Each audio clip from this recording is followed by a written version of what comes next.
is not open far enough, I can't. There it is. It's recording. I'm going to admit everyone.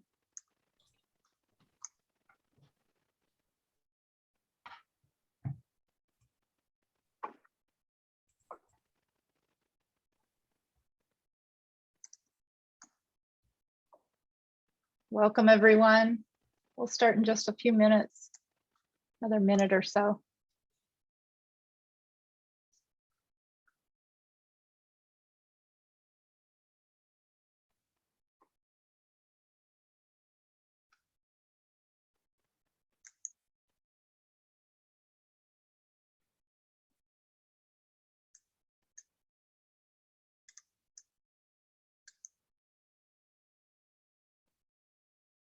Hope you all enjoyed some sessions if you were in them today. I know I was in the morning session. It was a great conversation. I really enjoyed hearing from the state leads.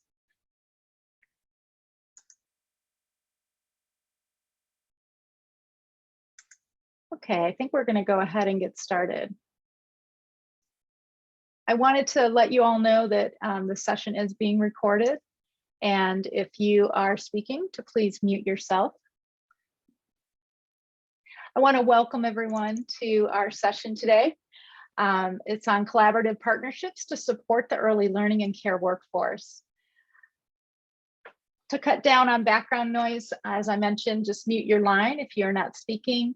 But we do want you to share, so please unmute when you would like to share, or you can also share in chat. We ask that when you do share, you state your name and your affiliation, your college, university, or organization. And you can find a PowerPoint presentation for this session on our Padlet link that we'll share later in our session today. We're looking forward to an interactive discussion today. Go ahead and move the slide forward, Holly. Over the last 8 months, WestEd has been actively meeting with various higher education groups around the state. Many of you have attended, as I see your names popping up, looking very familiar. And we're collaborating with faculty to support early learning and care professional preparation and professional development. We're excited to be here with you today to continue our conversation with faculty. This is one of many that we're having over the next few years, and to hear your thoughts on preparing the workforce. So this session, we're going to discuss California's vision for all children and current projects supporting the early learning and care workforce. We're going to explore the implications for preparing a workforce to serve in a mixed delivery system. We're going to discuss methods for supporting the needs of all ELC professionals and share opportunities for you to be part of ongoing related conversations after this session and moving into future work and discussions. Next slide, please. My name is Julie Law. Some of you know me, and I work at WestEd on 2 projects that intersect with and engage with faculty in early childhood education and child development programs on workforce preparation and professional development.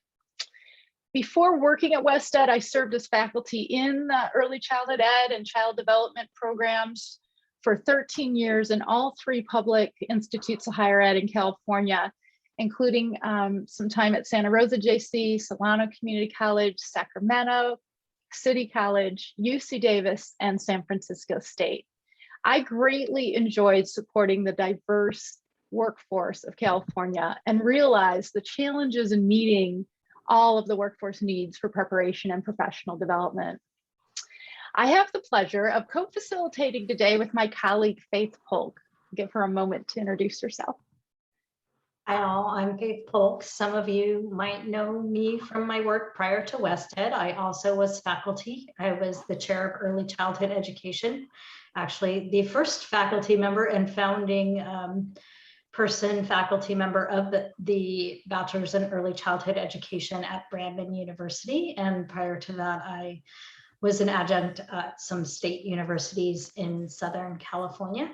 I'm really excited to be here. Currently, I am with WestEd and I am leading the content development for the preschool PDGR, Preschool Development Grant Renewal online professional development that we will talk about a little more in detail later. Thanks, Julie. Thank you, Faye. We also have behind the scenes support from our fabulous tech support person, Holly Lewis. I just want to thank you, Holly, for your work today with us.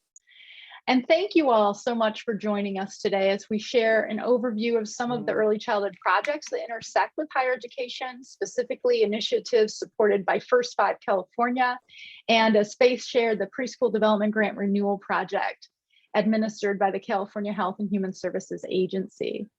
Higher education institutions are such critical partners in supporting the needs of the early childhood workforce. And we are thrilled to have an opportunity to engage with you around this topic.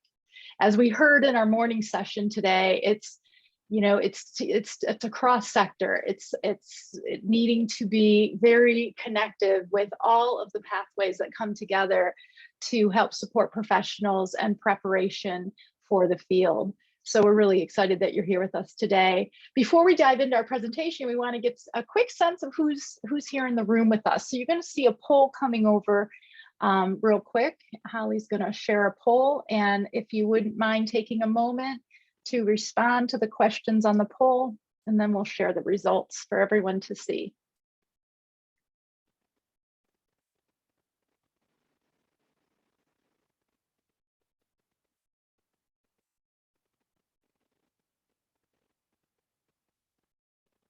And feel free to share as many options that apply for the first one. I know some of you have multiple hats on different places.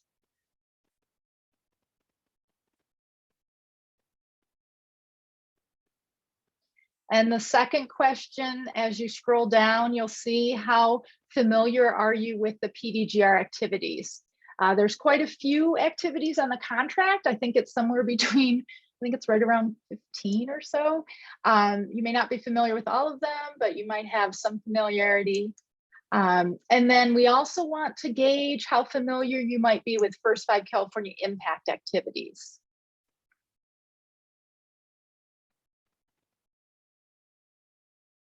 Great, looks like we've got a good percentage of people weighing in. We're up to 93%. I think we'll just give it another few seconds and we'll close the poll so you can see the results yourself. See who we have here today.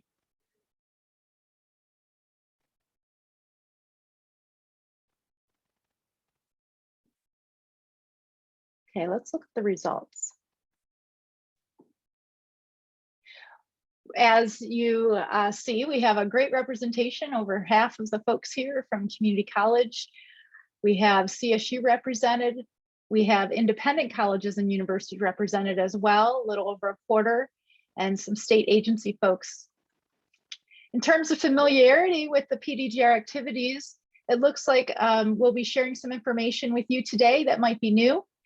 Looks like a little bit over a quarter of you are pretty familiar, and we have very familiar, around 7%, and not that familiar. And thank you for being honest with that. That helps us gauge how much information we should be sharing out with you, or if it's something you already heard about a million times, you know.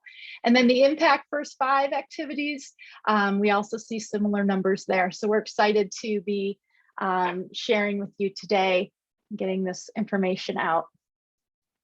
I'm going to go ahead and stop the poll.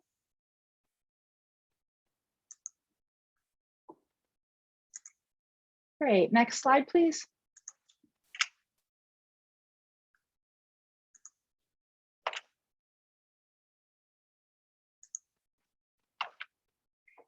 So we are very clear that there was a master plan that came out. Many of you probably have read it. You're very familiar with this vision, but California envisions a future in which all children age birth through 5, their families and their communities thrive through an effective and impactful early learning and care mixed delivery system that is efficiently connected to a range of child, family, and program supports. So the California Master Plan for Early Learning and Care places at center stage the critical need to support the workforce within a mixed delivery system. We hope our discussion today brings our collective ideas, practices, and strategies for supporting California's diverse workforce to light in new ways that we can learn from each other as we join in the collaborative effort to support the workforce in California. Next slide, please. Well, let's take a minute to think about the preparation and professional development of the early learning workforce in California and all of the people who are involved in making that happen. In a moment, Holly's going to share a link and a code to Mentimeter, which is a word cloud that we're going to use to capture your words. And we invite you to go to the link, enter the code, this will be in chat, to share words describing the professionals involved in preparing California early learning and care workforce and providing the professional development they need. So you'll find the link in the code. I know it's a little bit of work. I know it's the afternoon. If you click on the link and enter the code, and then Holly, is there a way you can share the Mentimeter while we see it populating? Beautiful, thank you. So who are those folks involved in preparing the early learning and care workforce and providing professional development in California?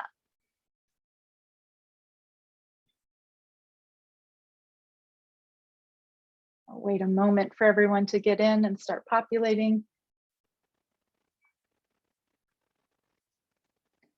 We know it's a heavy lift in California. We know we aren't the only people doing it. There's so many of us working together to bring the field along, to create those pathways.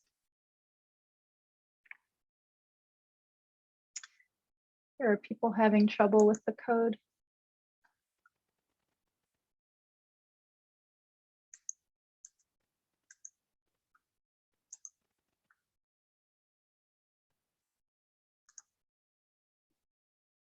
Oh, I'm wondering why we can't see. Not sure where to put the code.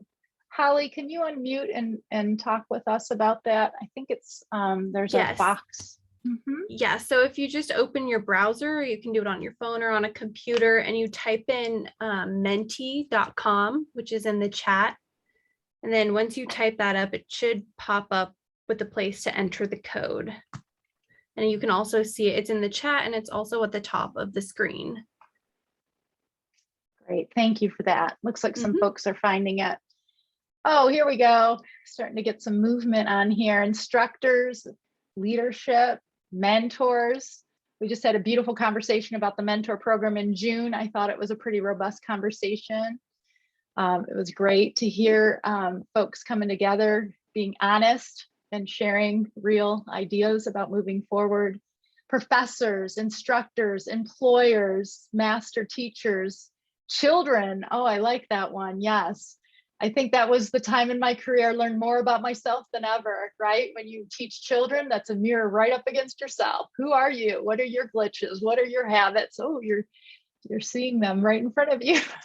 Really, everybody should have to teach early care at some point in your career. Totally. Because it humbles you and you're like, after some of the stuff I've done in a preschool, nothing's going to faze me. Right.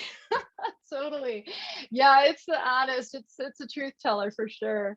Administration, yes, we need those administrators. I would add to this list the policymakers. We heard really clear this morning. We got some really strong people at the helm, at the leadership, and they're beating those drums, and they are influencing policy, and they are getting the word up and out. R&R agencies, absolutely. Oh, what a great diversity. This is really lovely to see. You'll have this link to the Mentimeter and the code in the chat. So if you want to add more, please feel free to. But I think what we're seeing here, and you can as we continue to discuss, is that there's so many roles and professionals in California that really are involved in supporting the workforce. And the California workforce itself has an incredible, diverse skill set. And we need to be able to rise to their needs in helpful and meaningful ways. And that takes a variety of us with a variety of skill sets to do that. So we see several pathways are also needed in the workforce. We know that there's not just one way. One size does not fit all, as I kept saying this morning in the discussion. And we are needed, and we're being pushed to think about innovative and new ways, moving from you know, the industrial thinking to the digital world. I love that presentation that Shinny did. It was really informative. Okay, we're going to go ahead and close that out. But I just want to leave you with an idea that given the numerous avenues for professional development and preparation, we still find there is a gap in providing for the professional development needs of the ELC workforce in California. I'm going to turn it over to my colleague Faith to walk us through a logic model in meeting the needs of California's early childhood providers and educators. Faith? Thanks, Julie. And thanks, Holly, for going to the next slide. So California's ultimate goal is to create a centralized hub for comprehensive, engaging, user-friendly professional development for the entire diverse early childhood workforce. Through this structure, we'll be able to provide an equity-based framework for career advancement and compensation improvements for the field. The goal is based on a theory of change that holds if one, early childhood professionals can access competency-based, job-embedded professional development when they need it, and two, the professional development can articulate toward units or permits, then we'll have an equitable structure to support higher wages, sustainable workforce, and improved outcomes for all children. Next slide, Holly. So what is this thing that she's talking about? It's the Center for Professional Development Innovations is an idea that leverages previous workforce development efforts. It builds on the great work of early childhood field at the state, regional, and local efforts over the last several decades. This includes investments through QCC, the Child Care Development Fund, the Preschool Development Grant, and initial and obviously renewal that we're going to be talking about a little bit later, the Transforming the Workforce Birth to 8 report, the Blue Ribbon Commission on ECE's work, and many, many other efforts over the years. The goal for this project is to elevate what works and to build on the strong body of evidence-based research and practice. The idea is not to duplicate efforts in the state, but to pull together the structure that's equitable, accessible, and relevant for the field, and is responsive to the field's needs based on where they are at a particular moment, and strengthens connections to existing systems. This means filling in gaps with new content and technology and developing a structure that establishes alignment and strengthens connections to existing systems like QCC, CTC, and the Workforce Registry. Next slide, Holly. So the Center for Professional Development Innovations is a platform, if you will, and it's being developed through a public and private partnership. And it's based on extensive feedback from the field through quality projects, some that I mentioned earlier, some listening sessions that were done as the pandemic was started, public comments on quality projects, the Preschool Development Initial Grant, and a pilot of 3,000 professionals on an online professional development system, multiple needs assessments, and the strategic plan that Build created as a result of their interviews, multiple workforce surveys, and most recently, a needs assessment funded by First 5 California. It will be a mobile-first, provider-center, centralized hub for comprehensive, user-friendly, competency-based for the ECE workforce, including caregivers, directors, coaches, home visitors, and even family, friend, and neighbor. The idea is to unify and rationalize content from the leading professional development providers across the state and integrate and seamlessly expand state systems. It will support career advancement, and it will be equity focused to ultimately lead toward compensation improvements. It will be available 24/7 online and offline, which leads more into greater design considerations on the next slide. And all of these considerations came from actual provider surveys, as I mentioned, and discussions with stakeholders over the last few years. We really want to be this California focused, using photos, videos, and examples that have real California children and educators from across the spectrum of settings. Democratize expertise, multiple videos from voices from the field who are currently implementing practices, and a strengths-based approach. It'll be job embedded, immediately applicable to one setting, and the learning will be housed in bite-sized pieces. So modules might function in 15-minute chunks to maximize learner availability, because what we know is people have a limited amount of time and they want to be able to get information quickly and digest it. The formats will be flexible, so the asynchronous self-paced will be the default, but there will be opportunities for people to lead cohorts through this work at agencies if they should want to. Continuous Wi-Fi access will not be required. People will be able to download something, take it with them, complete it, and then when they get back to Wi-Fi, upload everything back in, and it will give them credit for what they've completed. Everything will be aligned to our California key tools like the foundations and frameworks, the ECE competencies, the teaching performance expectations, as well as the early childhood education, teaching and administrative performance expectations. And I call that out because this isn't just for novice newbies in our profession, but also for those who are in leadership levels. The idea is that all the courses will be, and when I say course, I don't mean unit bearing, I just mean that there might be lots of modules related to a particular topic. They'll be strength-based and respectful, focusing on viewers and learners as resilient, curious, and relationship-based, capable, and competent partners.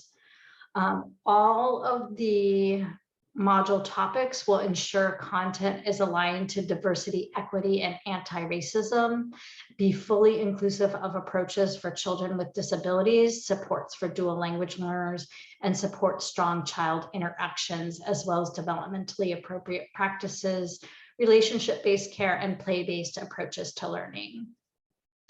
Modules will also differentiate content to specific roles and settings. So let's say I go into a health and safety course and I'm a family friend and neighbor provider. I will see examples from a home that is from a non-subsidized family friend and neighbor provider. So the providers really see themselves as they're engaging in this content. Next slide. How is all this going to happen? We're really talking about cross-agency partnerships. All topics will be informed by subject matter experts and developed using a research-based approach with a focus on immediate applicability. Learners will be able to access the content, again, as I mentioned, in short chunks and apply it the next day in their work, and maybe that day if they did it on the way in on the bus. Accomplishing the shared version really does require a cross-agency approach, and you can see on this slide the various funding sources that are currently working on content for the Center for Professional Development Innovation. CHS, the Preschool Development Grant Renewal, is responsible for 100 hours of content in English and Spanish, as well as some coaching items. First Five Impact completed a needs assessment and a landscape assessment and is currently looking at the types of content or accessibility that they might invest in. For example, one of the things we heard during that needs assessment was that things need to be translated into languages on top of English and Spanish. And so that's one of the avenues that First Five is looking into. First Five is also funding coaching communities of practices and coaching planning and development. You can also see that CDE and CDSS have funded a variety of topics that are currently being developed. Next slide. So I was talking in general, and not all that work is held by WestEd, but we know that WestEd does support the early learning and care workforce in a variety of ways. Some are listed on this slide. Examples like SECO and coaching and TTNA that supports the workforce are not necessarily listed here, but our main focus for this session is really the work of First Five Impact, and that's under PDGR. And I'm going to turn it back over to Julie to talk about First Five Impact. Thank you, Faith. I just want to pause just for a moment to see if anyone has any, I don't know, maybe questions or comments. That was a lot of information to walk through. For Faith and I, we've been talking about it for a while, but we want to know if you all have anything that bubbled up for you or any questions, comments. You can use chat or unmute.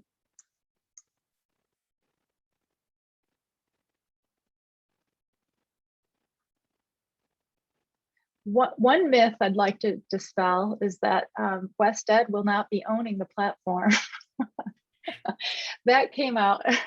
I do see a hand up, Patricia. Yeah, I don't see myself, but I guess you can see me, right, or hear me. Uh-huh. I think one problem just in the very first beginning is so many different acronyms.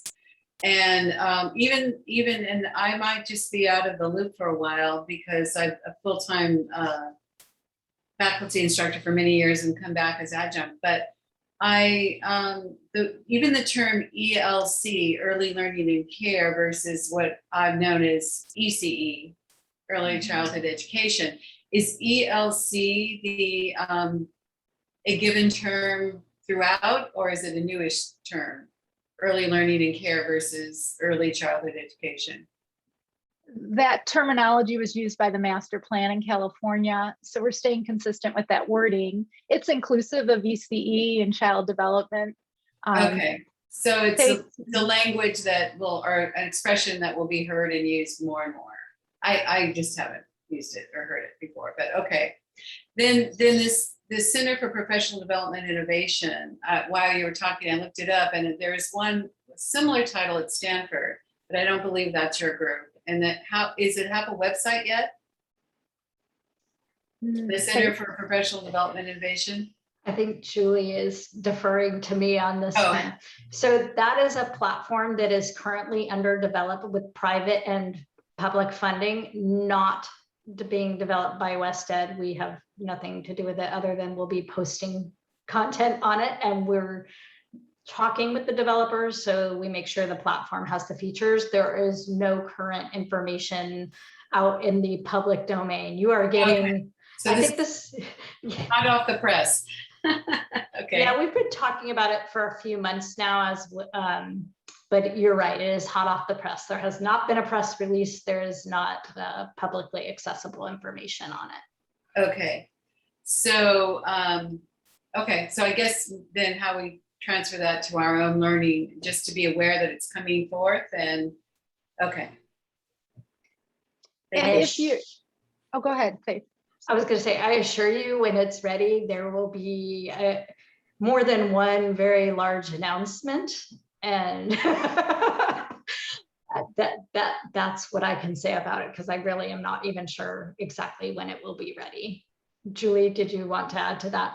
Well, I just want to add that Faith and I often join some of the other higher ed leadership collaboratives in the state to share updates, and those like PEACH, Tri-CTPP, Tri-CECE, the baccalaureate, the PECHI, OER. So we hope from those updates, people are being informed. And we also have, through the Impact First Five support, I'm going to talk about it actually right now, is a QCC faculty group that is also another avenue to stay updated and just have your voice heard and be in the conversation.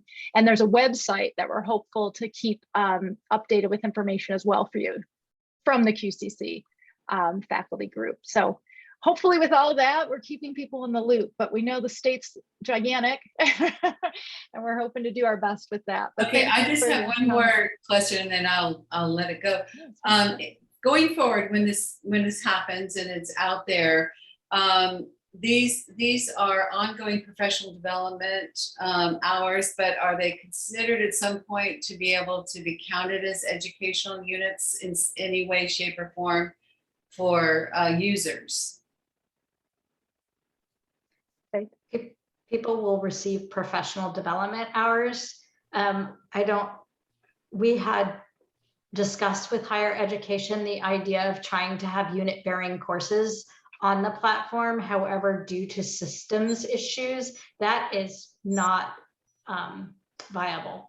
So we will be working with higher ed in other ways to support the early learning and care workforce to be hopefully successful in higher ed and build some foundational pieces, which we'll talk about a little later in this presentation. But for now, things will be professional development hours that can contribute to professional development, but not unit bearing. Thank you. Mm-hmm. And I want to make sure we get Denise in, Denise Kennedy. Yes, hi, thank you so much. I just had a really quick response to what Patricia was asking about the early learning and care. I think part of that was when they took early childhood education out of the California Department of Education and moved it into the California Department of Health and Social Services, except for state-funded preschool, which is still housed in CDE. So there's that. But the other thing, and I think you're answering my question, I'll just wait, with regards to higher ed's impact with the professional development, because that's not really our area in offering professional development for people in the field. We're more the unit bearing entity. So I'll just wait for the rest of your presentation. Thank you so much. Thank you, Denise, for sharing that. Yeah, so you'll notice when we say professional development, we also include preparation in that language as well, knowing that that's the higher ed, umbrella, the teacher preparation piece. But thank you for that distinction. I appreciate that. If ever we're being unclear in what we're speaking about, please interject, because this is how our conversations build to be effective if we all understand what we're talking about. So thank you for that. Well, another project that we're working on at West Ed is the First 5 Impact 2020 contract. And this contract is part of it. The part that I'm particularly working on is working to, in cooperation with other early learning and care quality improvement efforts, of which higher ed is no small part of, as you know, and the investments in California to support the implementation of the QCC framework. So it's specifically designed to fund quality improvement expansion and support providers serving high need communities and populations that do not already receive quality support. So these would include our family child care providers, the family friend and neighbor care providers, and alternative settings. So as you may know, QCC, some of you were saying you weren't familiar, some of you are a little familiar, but QCC is a statewide system of quality supports with activities at the state, regional, and local level. QCC helps to enhance the quality of ELC programs or ECE programs, CD programs, and helps families understand the meaning of different quality levels. The QCC framework was initially developed, as many of you might know, as part of the Race to the Top Early Learning Challenge grant, and it sets the foundation for the quality improvement continuum for early learning programs in California. The next slide, please, Holly. So the Impact 2020 covers many facets of quality for early learning. One significant focus is that of engaging with higher ed faculty. So as I was mentioning with my response to Patricia, the First 5 California, they really do value partnerships with higher ed. And they did so much that they created a specific task within their contract to do just that, to collaborate and to bring together and to have quarterly discussions. So some of you may have attended our June faculty group meeting that was on the California Early Childhood Mentor Program.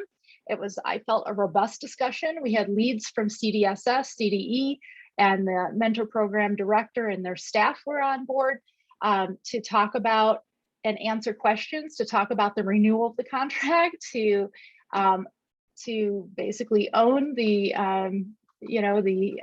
responsibility of having the contract falter a bit.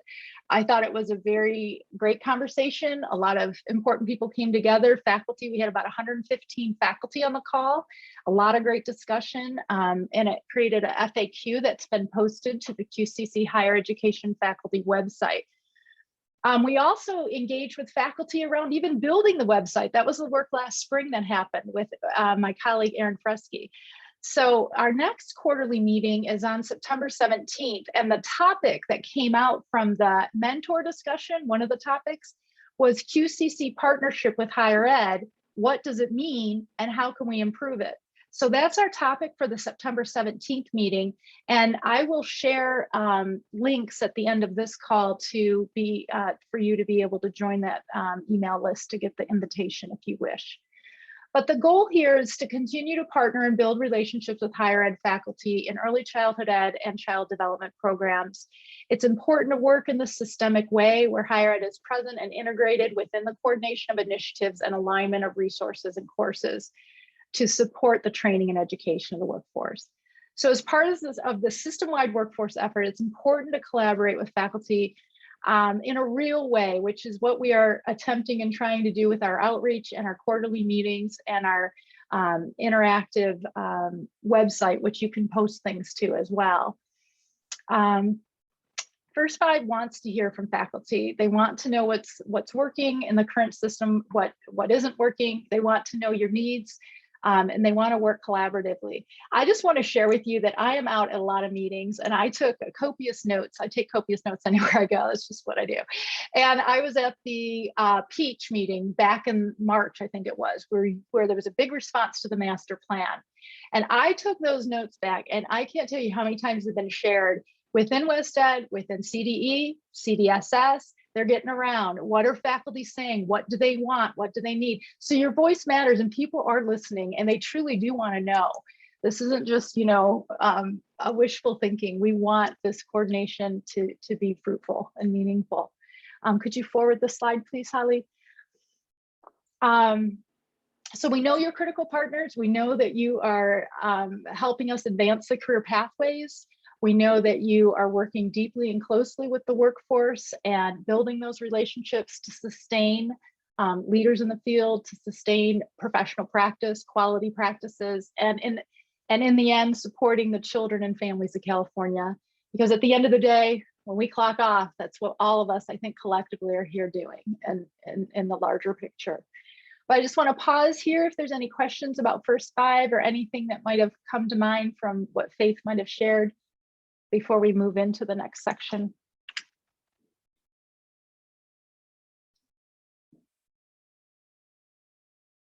Okay, I'm going to go ahead and turn it over to Faith then to talk about PDGR specific activities.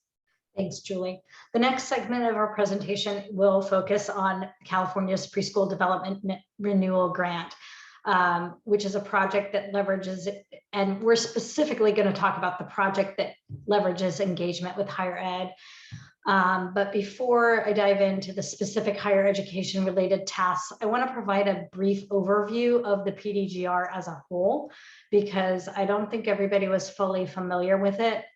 Holly, can you go to the next slide, please?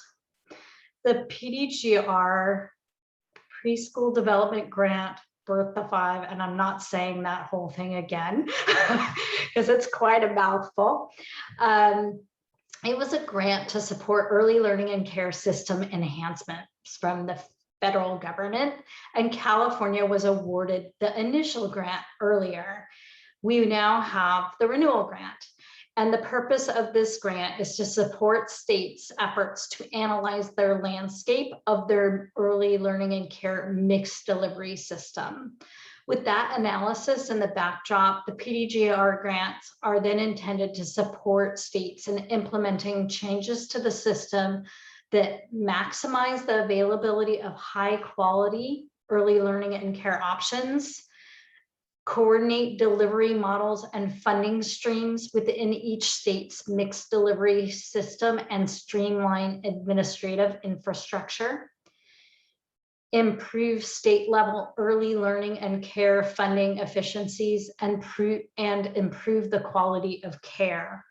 So really what we hold and what CTC holds, the Commission on Teacher Credentialing, with the pilots they're doing, is really focusing on maximizing availability of high quality early learning and care options and improving the quality of care for all children in California.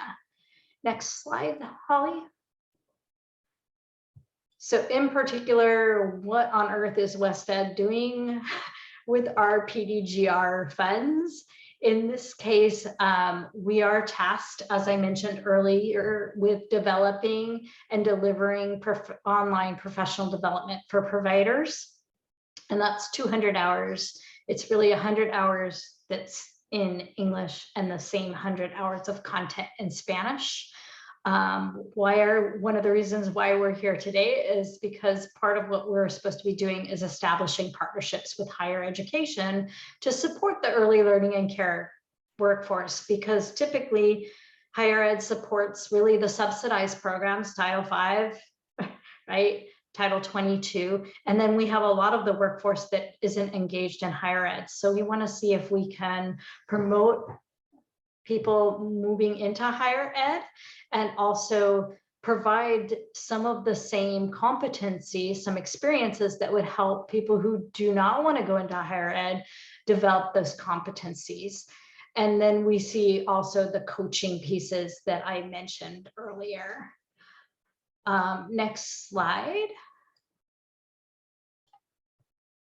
I think earlier Julie mentioned this. For the past several months, WestEd staff and early childhood faculty and college and university leadership have discussed a wide variety of options for the collaboration articulated in our tasks purview.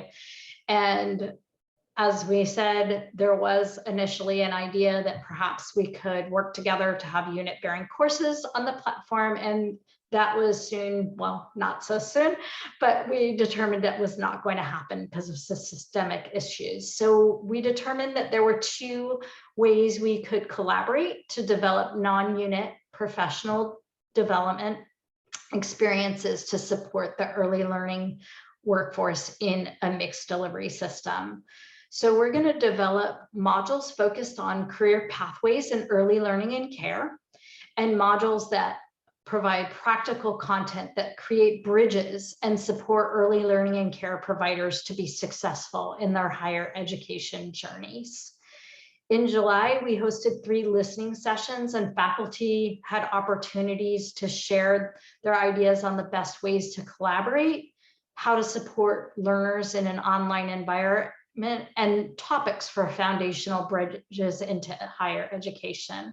And I want to be really clear that this has been an ongoing process. Renee's in this room. She's been a huge part of it. The leadership groups that Julie has mentioned have been a huge part of it. Some of you have been involved. And this is where your voice has been so critical.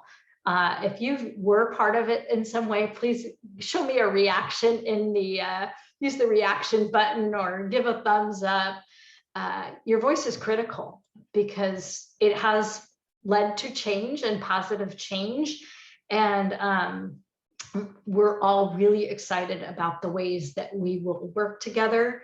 The notes from the listening sessions have been combined, and they will be sent out by the end of this week in thematic way, not the raw notes that we took during the meeting, and really share kind of what the topics that emerged from those conversations are. And when we get a little closer to fall, I think we will be having another session so faculty can come together and hear what those topics are and talk more about how we might collaborate. So I'm really excited to do that. I'm going to stop there. Julie, do we have time for any questions about that before we move on? Or I think we do, yes.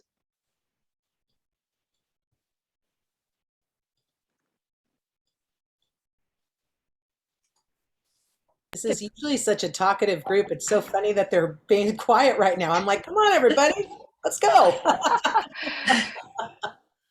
But also the way that you're presenting it is really clear, which helps. Oh, wait, I think Denise might have her hand up. Denise, Funny. yep, Yeah, sorry, I always no have. worries. We're all eating lunch. I love that, Alice. Yes. Sure. Sorry about that. I just wanted to give you some information that I'm on Peach and have been in several of these meetings. But Peach is collaborating on a grant right now with Child 360, California, the County of Los Angeles Public Health and the County of Los Angeles Office for the Advancement of Early Care and Education. And we have created a workforce pathway toolkit for LA County. And it's a career and college advisement toolkit that we're piloting. So this starts with friends, families and neighbors and family childcare all the way up to a doctorate degree. And so we do provide them links and resources for professional development. Where can you get a class in another language other than English, or on the weekends or in the evenings. So the work here will be critical to include in that part of it, because we do have a lot of the R&Rs and all of the other things that we are providing. And this is a collaboration with, like Child 360 has a lot of advisors.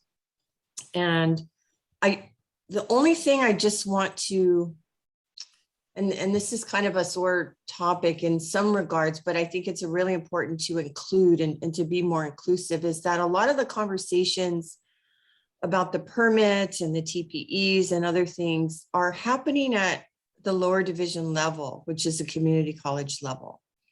And it's not inclusive of the 4 years, which are the upper division, more breadth and depth. And I think there is a difference and a distinction. And even the funding that's given, a lot of community colleges had the mentoring program, they had CD Wi-Fi, they had all of these other resources and funds that we at the 4-year were not provided. So it's faculty, it's us that have to do all this work. And I just want people to be aware of the distinctions and the differences. that's really Thank you, helpful Denise. information, Denise. Thank you for bringing that up. And we'll get back with you about that workforce toolkit. That sounds very interesting. And that's the beauty, if I can use that word, of the platform, that we can actually put useful pieces on it from various pathways to support a more streamlined journey for people so that they can find their way. Okay, so we're going to move on. If I don't see any other hands, do you, Faith? Anyone? Okay.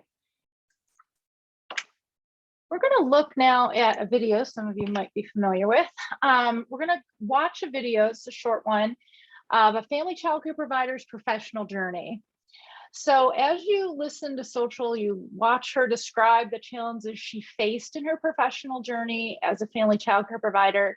Think about what could have made her journey more equitable or a smoother pathway.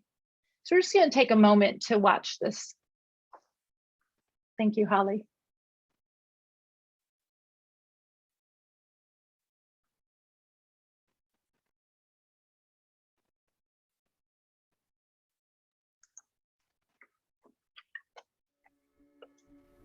He trabajado muy duro para poder llegar aquí y compartir a muchas más personas todo el aprendizaje que he obtenido. Yo comencé trabajando 13 años en una fábrica, era de esponjas. Trabajé 13 años ahí.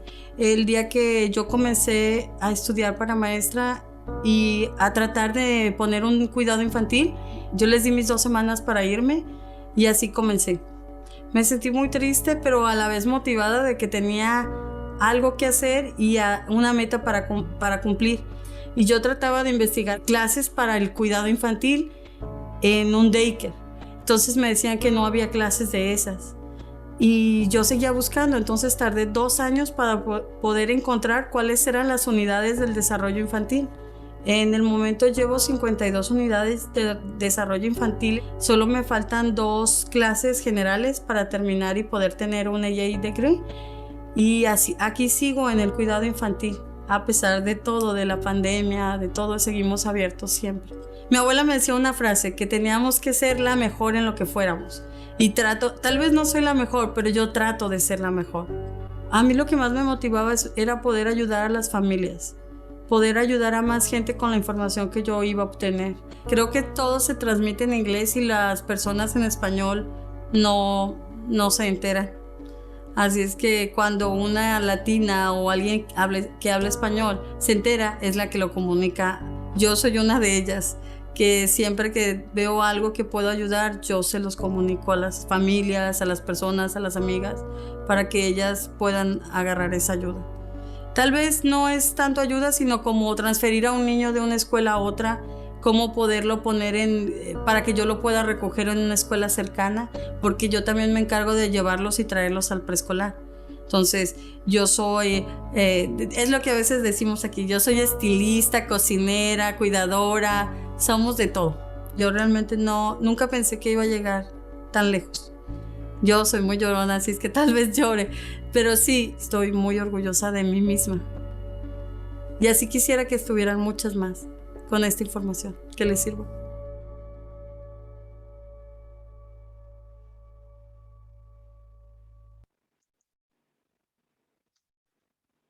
How can we learn from that message? What were some takeaways, ideas around building a more equitable platform or pathway for someone in Social's position?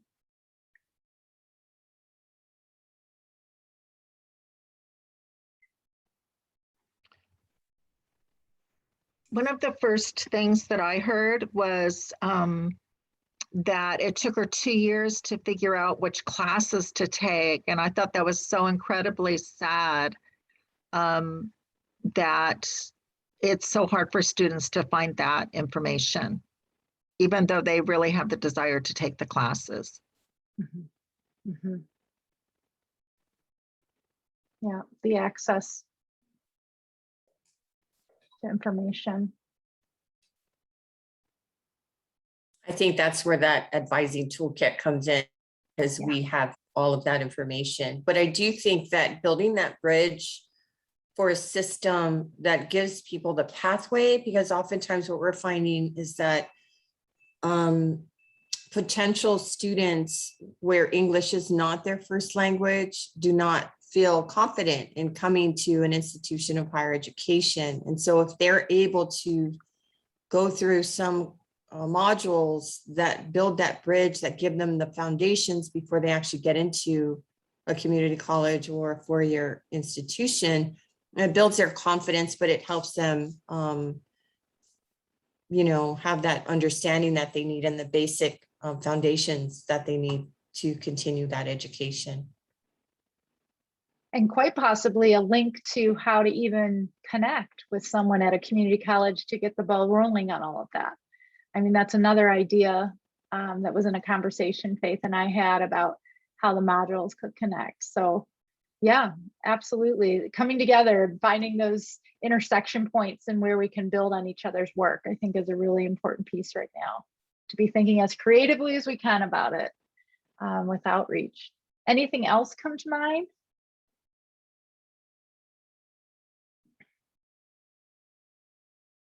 Yeah, go ahead, Sheila. Hi, Sheila. Hi, I was thinking about where she shared that she had the 52, I guess it was early care units and only 2 maybe GE. And I know many colleges do this, but I think it's a greater need where, what am I trying to say? Where the general ed courses are created that have a focus or an interest in the topic being studied. I'm not quite sure I'm making sense. So like, I know at our college, there is courses in other departments, like in other math departments, that are relevant to, early care and education that our students can take to achieve what they're trying to achieve. But I guess that all circles back around to what type of advising are they getting? So I remember when my daughter was in school, she went to a college where she was specializing in photography, but they did a lot of the GE with things related to being a business owner or being, an artist or things like that. So not sure if I'm making sense. I don't feel real clear today, but somehow making those general ed courses that are oftentimes barriers for our students to achieve their degrees somehow more relevant to their field of study. Mm-hmm. No, Sheila, you're making sense to me, because during my time at San Francisco State, we partnered with City College San Francisco and looking at that exact issue of making the GEs context relevant for the folks in the field. And it's a very important thing to think about, because they can be barriers to someone completing a degree or getting a transfer. Mm-hmm. Okay, we're going to move on. I think this is a powerful video, and I think there's pieces in it that I think could really be pulled out in terms of looking at equitable, building the on-ramps, getting those stepping stones in place, thinking about competency development, and how that can be integrated. But let's move into our discussion. We really would like to hear from you more, and we want to do it within a breakout room situation. We have 2 questions we're going to ask you today, and you're going to be divided into breakout rooms, probably with 4 or 5 other people, or 3 to 4 other people. And you'll have about 20 minutes in the breakout room to respond to some questions. So the first question is, what are the implications for preparing a workforce to serve a mixed delivery system? We want to hear your thinking around that. And I'll share the second question in a minute, but I want to share the instructions first. We're using a Padlet. So what you're going to see is Holly's going to place a Padlet link into the chat. And you'll just simply click on that link. And then, when you leave the room to go to your breakout room, you will all have access to that link. And if you didn't click it before, that's okay. You'll still have access to the chat with the link in it. Now, when you go to your breakout room, make sure you look at the number that you're going to, because that's going to be the number on the Padlet where your group puts their ideas down. So there's going to be a Padlet link, and then you're going to be assigned a breakout room. You're going to remember your breakout room number, and you're just going to use that number. It's pretty simple on the Padlet to respond. You'll want to assign a facilitator or a note taker, and someone to share back when we come back. So you'll have 20 minutes. The first question is, what are the implications for preparing a workforce to serve in a mixed delivery system? And if we can forward the slide. And these questions are on the Padlet, so you don't have to remember them. The second question is it revolves around supporting the needs of ELC professionals. How can we support professionals to examine their own identities, values, and beliefs, skills and capabilities, and behaviors? So we're going to give you a moment to conversate and think through some ideas. And on the Padlet, if you want to just share some of the key highlights or findings. And it's important that you are recording on the Padlet, because this meeting's being recorded, but the breakout rooms won't be recorded. So in order for us to capture your conversation, we can capture it on the Padlet. And we're also, Faith and I and our team back at West Ed, are using input from all of these meetings to inform our work. So we really appreciate you recording your ideas in Padlet. Julie, can I add a word, please? Please do. Also, you will have to choose your own facilitator, because Julie and I will be hopping around from breakout room to breakout room. We won't be there to facilitate. We just want to be listeners in your conversations. So make sure you do record what you have to say, and you have a facilitator. And the last thing I want to say is this particular question about how we can support professionals to examine their own identities, values, and belief skills and capabilities and behaviors came out of the listening sessions. There was a strong recommendation to have a course on the importance of reflection and on examining oneself before we can actually work effectively with children and families. So this is another chance to provide input into what the content for that course might be. Mhm. Thank you for that, Faith, for clarifying. Are there any questions about what you're doing before we move into breakout rooms? The Padlet has it all. You just have to remember your number. That's all. So click the link for the Padlet, and Holly's going to divide us into breakout rooms.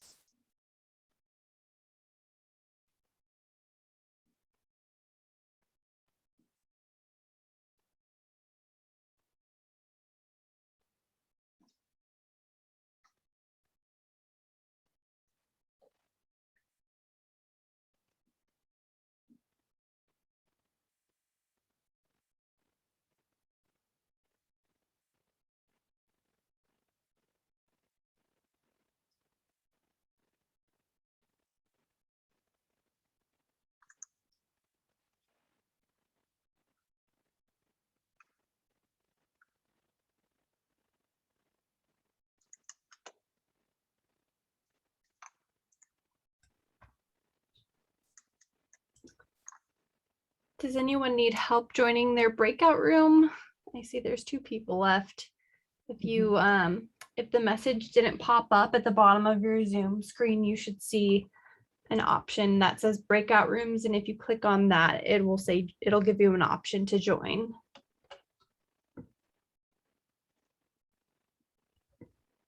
Thank you, Holly.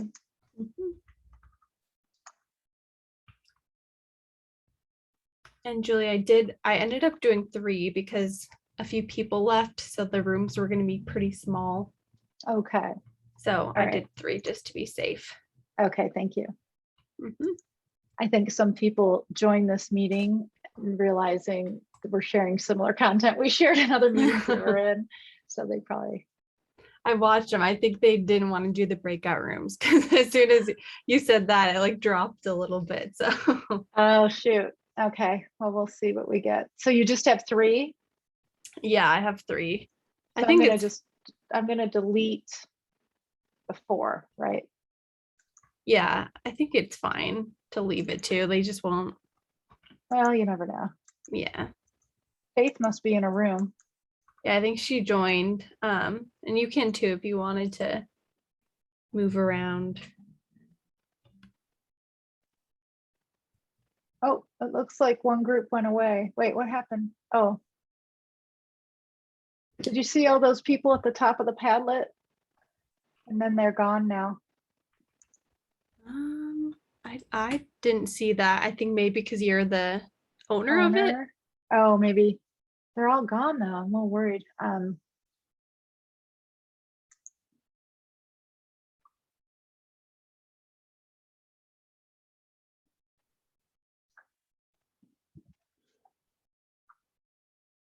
Having a webinar at this time of day is challenging. For me, it's the end of my day, so I'm a little tired. I'm trying to.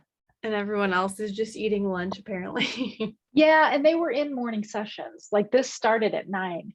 This virtual conference. Yeah. Oh, so wow. it started Are there at more 9. after this too? Yeah. I mean, Oh, it's wow. a full day. I mean, it goes till 5 today. Oh, wow. That's long. So a long it day. is. Yeah. Looks like people are in the Padlet, but they're not doing anything. So we'll see. Maybe I should go into a room, see if they need help. Yeah, you can move around freely. So how do I get into a room? Do I go to more? Yeah, more and then breakout rooms. Okay. Oh, we got someone coming in.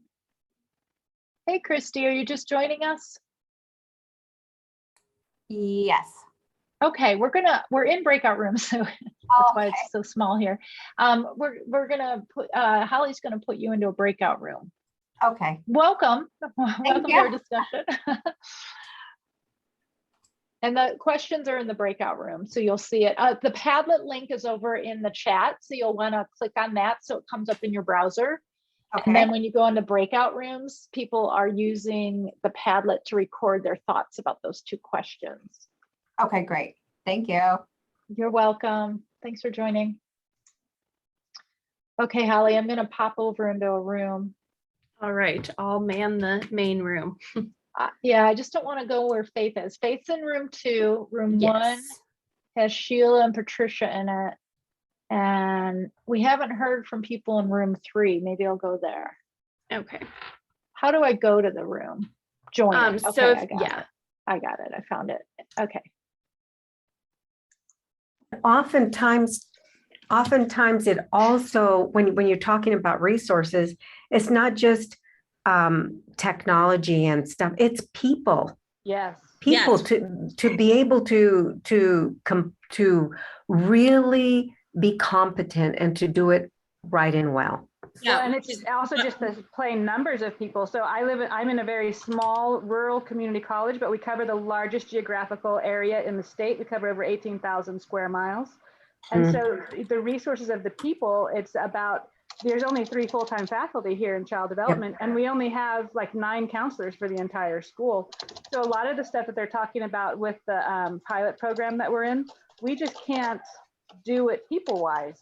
And It's then so and we true. can't do it without our throughout our region without having, I mean, it takes me 6 hours to get to the farthest campus in my region, in my service area. What college are you at, Lisa? I'm at Saracosa Community College.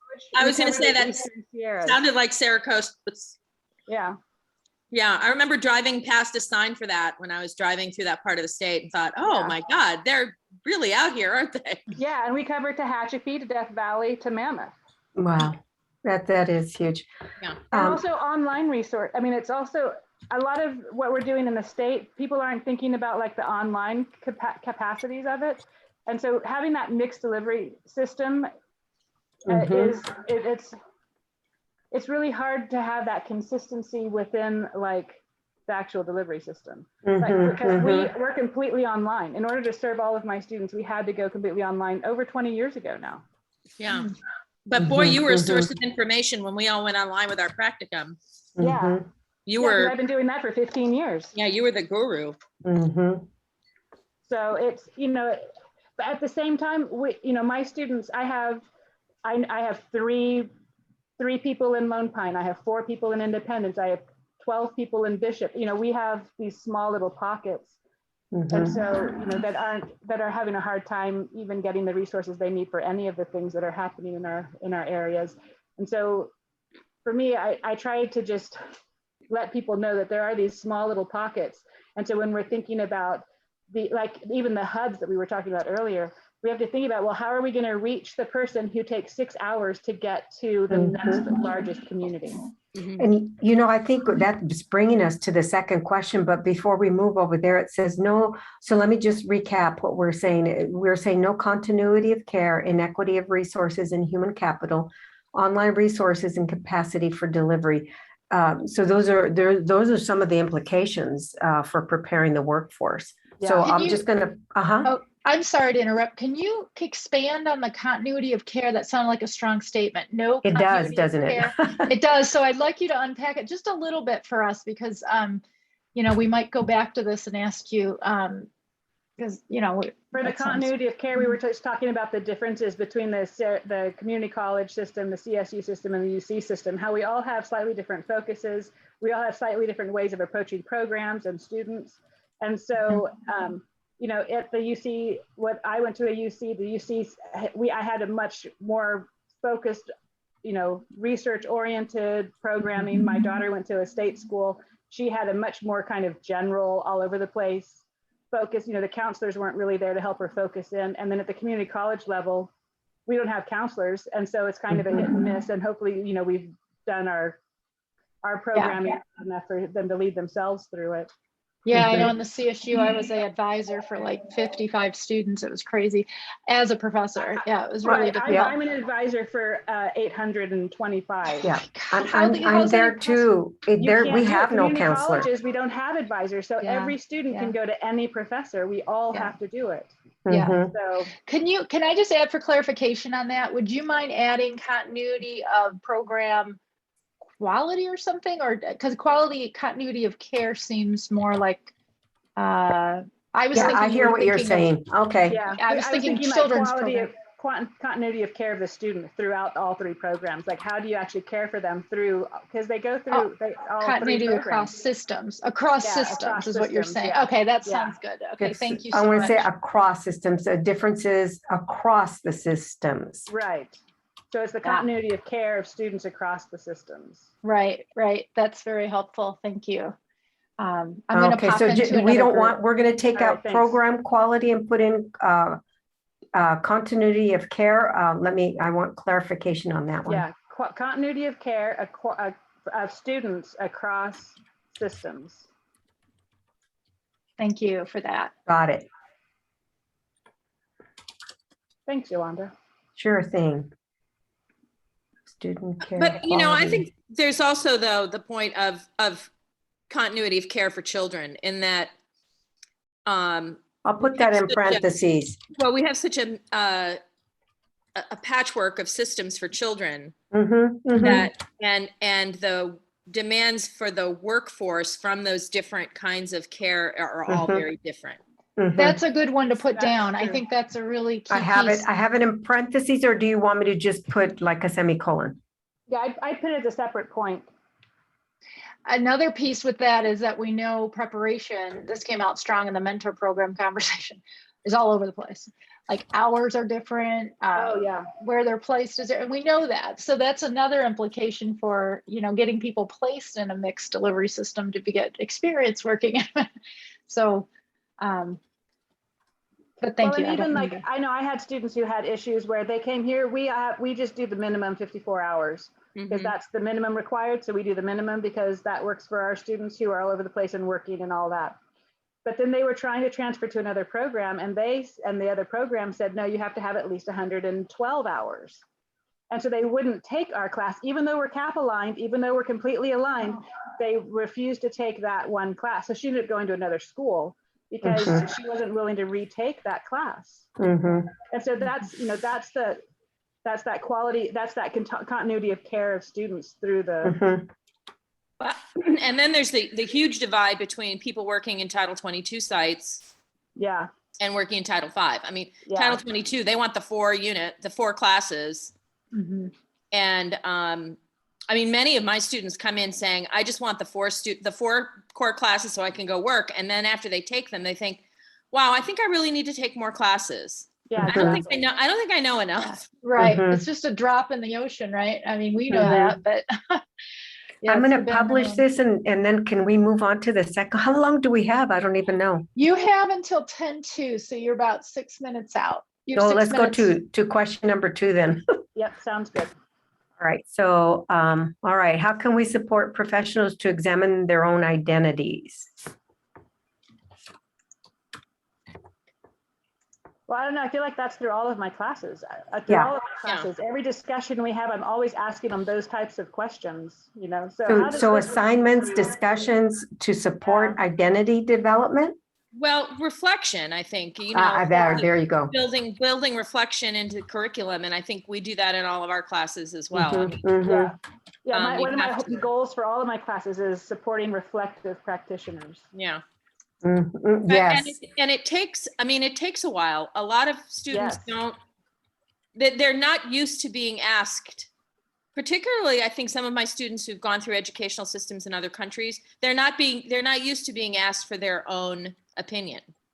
And they really need a lot of opportunities to do that, to get used to what it is. What it is to be reflective. In our previous breakout session, one of the girls in the group, she kept saying, I'm still sitting with my feelings on this. And I loved that expression because I think that's, a lot of my students, they don't actually think about how they feel about it. They're like, well, somebody's telling me this in my class, so it must be the accurate way to do it. And so I try to do a lot of that, okay, so how do you feel about this idea of, developmentally appropriate practice or, discipline or whatever, and try and get them to actually think about, okay, so how does this align with your beliefs about childhood and learning? So that would be the critical thinking and alignment with pedagogy and practices, or what? How would you Yeah. say that? That's good. Yeah, But that then was one also of those. just include that, sitting with their feelings. I think that that's good. I just like the way she said it. Yeah. And how I say it in my classes, I say what's in our heart, it goes to our thoughts and it comes out in our practices. Yeah. It's that heart, mind, and then hand kind of thing. Okay, so we've got reflection as practitioners built into courses and discussions, student critical thinking and alignment with pedagogy and professional practices. And then what else? How else can we get them to examine their own beliefs and capabilities and behaviors? I think that I have my students write a lot, not like academic writing, just little blurbs for everything, just a paragraph or two. It goes back to the reflective maybe, but writing to me is organized thinking. And so the more they write about it, not just talk about it, but the more they write about it, the more they process it and it becomes their own. Yes.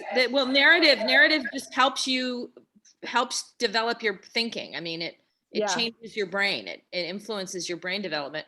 But I also think it's a part, this is why hands-on experiences are so important, because it's much easier to understand how you behave in a situation when you've had the experience in the situation, and then you can reflect back on it. Yeah. So it's like reflecting on your practice. Yeah.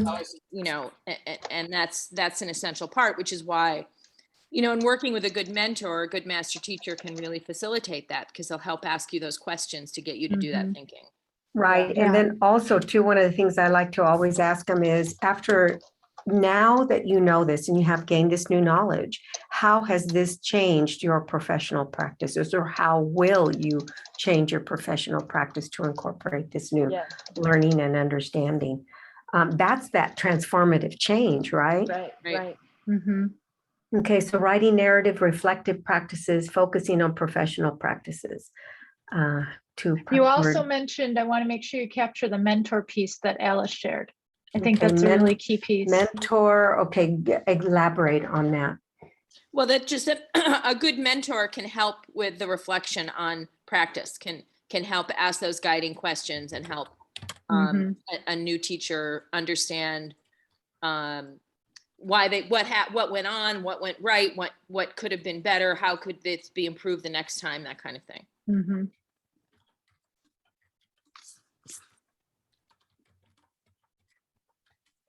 Well, you look like you all are working real hard here. I'm just going to exit, and we have about 1 minute left. I'll get the warning out.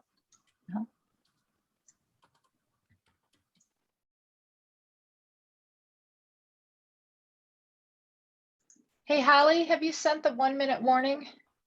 Not yet. I have not. Hi, Carolina. How are you? Are you just joining us?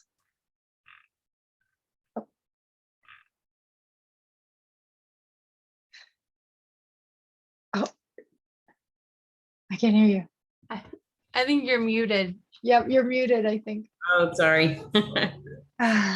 Yeah, I was in the sessions earlier, but I had to leave to go get my kids from school, and I just got back and I was like, oh, where's, which session do I join? We're coming out of breakout rooms, so you could stay here with us. The questions that we were talking about were asking them to think through, and you can share in the group, share back, implications for preparing a workforce in a mixed delivery system. So what does that mean? I mean, it's kind of a big question, but and then how to support professionals to examine their own identities, values, beliefs, skills, how to build in that reflective muscle. Holly, did you send the one? Yes, I'll do it right now. Thank you.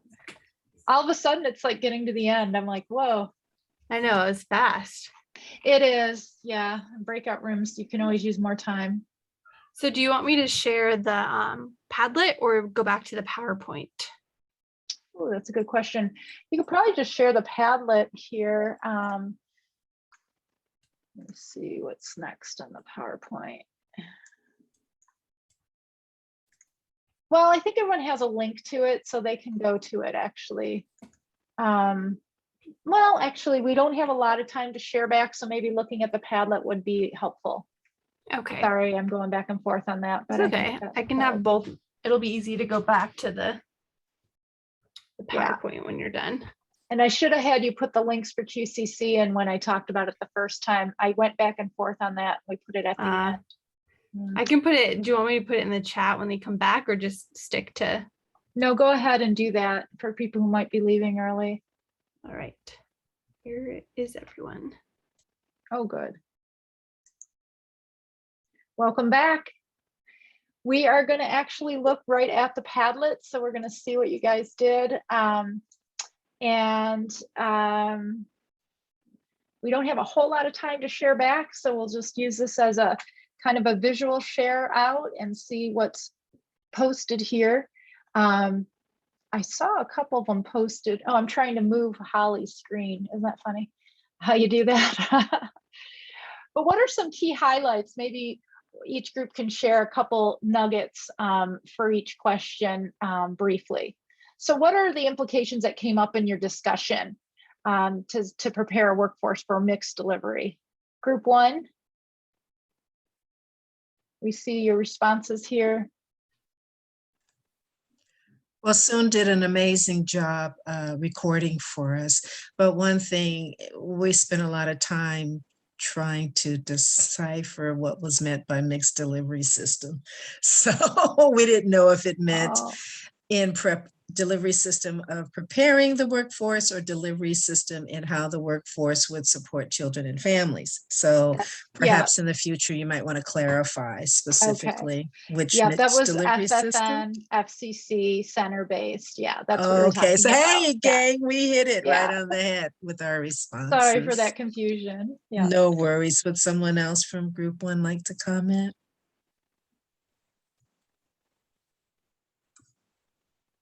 I think we were talking about that regardless of the trainings and regardless of the delivery system, there should be a few givens that are across the board in terms of how children thrive in learning and growing, using skills of action and observation, active learners, play-based, all of those, regardless of where those children are going to have their care. Thank you for that. Yeah, consistency of the skills learned is what I'm hearing from you, and the knowledge piece. And yeah, sorry. Go ahead. Yeah. Yes, I was in group one as well. So I think another thing that we talked about was the need of alignment between different systems, not only the delivery system, but the higher education system. So 2-year and 4-year, and also the students who are in credential programs as well. So what are they learning in at the different levels of education, higher education institutions, and what is actually required kind of competencies, like in the field, right? Not only what are they are learning, are they congruent with those competencies that are required in the field? So there has to be an alignment between that as well. So that was something we also talked about. Thank you for that. That's an important. I think one more thing, that sentence, knowledge to application, is crucial. And we were really concerned that people are checking off their responsibilities for education, whether if it's an all online system, and not being able to observe their application of that knowledge. How are they actually working with children? They might know the terms and the words, but how does it happen in application? I wasn't the person who came up with it. I don't see here right now, but that was a really important point. Thank you for that. And group two, you're talking about pathways for livable wage. TK is preschool and specialized. There's a disconnect in pay. Talked about that in the morning session a bit. So anything you want to add to that, group two? Julie, I think you need to refresh your screen. There's something weird going on. I don't know if Julie's sharing or Holly's sharing. Holly's sharing. Yeah, so group two's notes are actually further down, and that was the continuation of our notes. And for some reason, I can see them, but nobody else can see them. Yeah, and I have it pulled up on my screen and I can't see any more than what I see on Holly's. I hope those were saved, but if you can see them, Faith, we must I have can them. see them, but poor Do you want to Denise was share supposed to that, Faith? share. Because I can't see them. Sure. Okay, we only have a few minutes left in our session here today. I'll just briefly say that teacher preparation for early care and education is not the same across four-year institutions. So there, even within a not mixed delivery system, in preparing teachers for Title 22 and Title 5, it's not equal across systems. So that was kind of a key discussion we had. And in terms of the first conversation,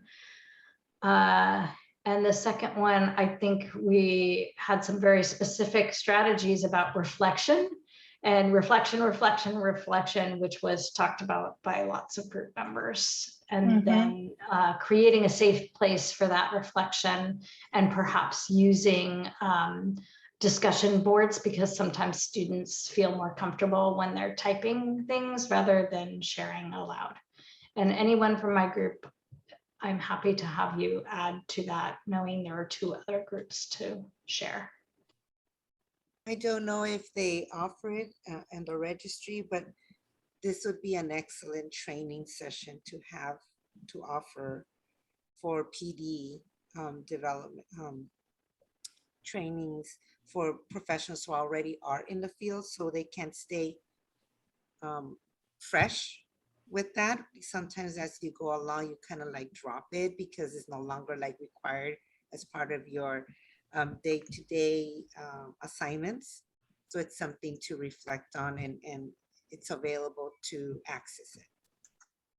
It's a very good idea, Angela. Thank you for that. I'm going to wrap us up now. I think you all have a link to the Padlet, so please come back if you have more ideas to share. And the question and comment section on the end is for you to just give Faith and I some general comments or questions if you have any. We can go forward on the slides. We had Holly put in the links to the faculty group that I was talking about before. If you want to join us for our quarterly meetings that are coming up, September as our next meeting. So if you want to join the email list, you'll get an invite.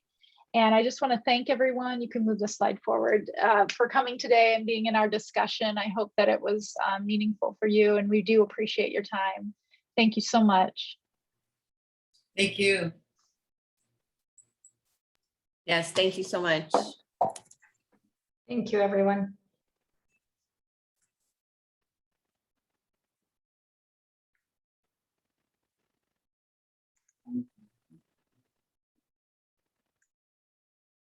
Do you happen to know if we leave, how after the break, how it works? You probably don't know because that's not your. No, you can look at your registration. Yeah. That main thing with the links that Renee sent out, and you just like leave this meeting and you link into your next meeting. All right. Thank you so much. Sure. No problem, Patricia. Thanks for joining.